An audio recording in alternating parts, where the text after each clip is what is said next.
So Ole and Lena are having coffee in their little cozy kitchen.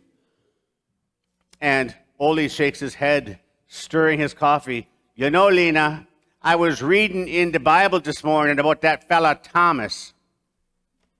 Lena's knitting away. Oh, yeah? Thomas who? The one who built the big barn down the road? Good carpenter, that Thomas. No, Lena. The Thomas. One of the Jesus fellas. They called him Doubting Thomas. Doubting Thomas? Why'd they call him that? Did he not believe in lutefisk or something? No, Lena, not lutefisk. It says that he didn't believe that Jesus had come back to life until he saw the holes in his hands and put the fingers in them. Lena gasped. Oh, my goodness. He didn't believe it right in front of them? That's not very polite, Ole. Well, he hadn't seen it for himself, you know. He needed proof. The familiar, sometimes my Ole and Lena sound a little Hispanic too, doesn't it? At the familiar story of Doubting Thomas, we all know it. It's the passage that resonates deeply with many of us, doesn't it? We've all had our moments of questioning those times with faith, when faith feels fragile in the face of doubt. But let's take a look at this passage from John just a little bit deeper and see what it whispers into our hearts today. Imagine the scene. The disciples are gathered, still reeling from the earth-shattering events of the past few days. Joy and fear must have been swirling about within them. The unbelievable news that Jesus' resurrection collides with the raw memory of him hanging on the cross. And then there's Thomas, absent from that initial encounter. When the other disciples excitedly share their testimony, "We have seen the Lord," Thomas stands firm in his skepticism. Now, I do want to share one other thing, special note for you. When Mary went running to the 12 after she was at the tomb, Mary said the same thing. "We have seen the Lord. He is risen." And what did they do? They met him with what? Her with what? Skepticism.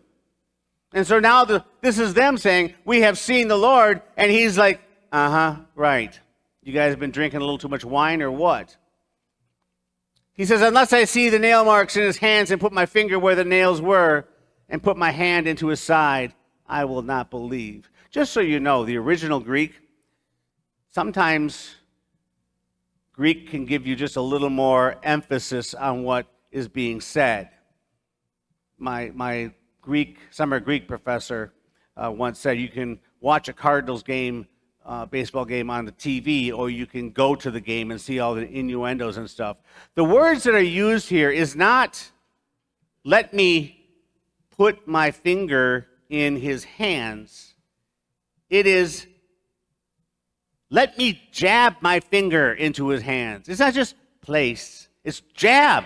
Let me jab my finger into his hands. Let me thrust my fist into his side. So let's pause and consider his perspective. He wasn't there. He didn't share the experience. He was grappling with something so extraordinary, so beyond comprehension, that his mind struggled to accept it without any tangible proof. Isn't there a part of us that understands that yearning for certainty? Of course we do. In a world that often demands empirical evidence, Thomas's request feels surprisingly human. Think about the weight of what the disciples were claiming. A man brutally executed, now alive again? It defied logic. It shattered their understanding of reality. Thomas wasn't necessarily rejecting the possibility. Perhaps he was wrestling with the enormity of it, needing his senses to bridge the gap between despair and unimaginable hope. And then a week later, Jesus appears again, this time with Thomas present. He doesn't rebuke Thomas for not believing. He doesn't rebuke Thomas for doubting. Rather, in profound love and tenderness, he extends the very invitation that Thomas had requested. Put your finger here. See my hand. Reach out your hand and put it into my side. Stop doubting and believe. Consider the love and the patience in Jesus' word.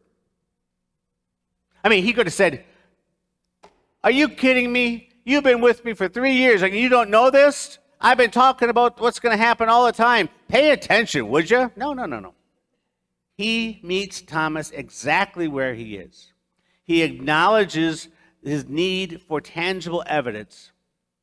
And it's a powerful reminder that God often meets us in our doubts, not with condemnation, but with understanding and grace.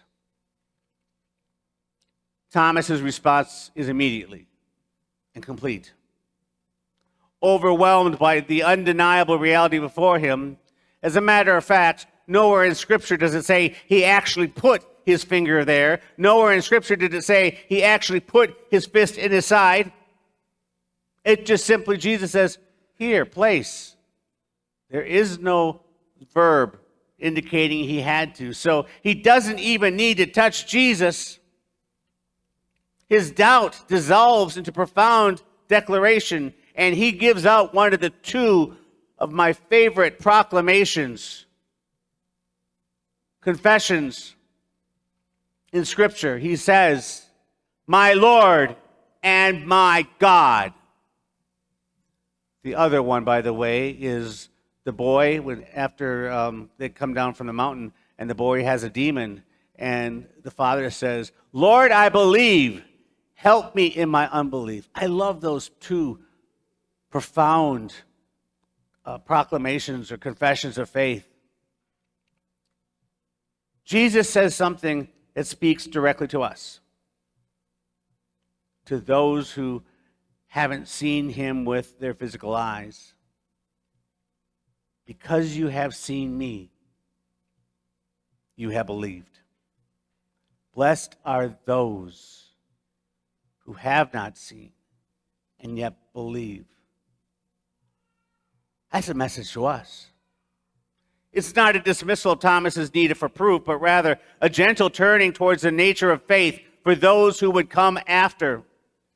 It speaks to a faith that transcends empirical evidence, a trust rooted in the testimony of others, in the whispers of the Spirit, in the deep knowing within their hearts.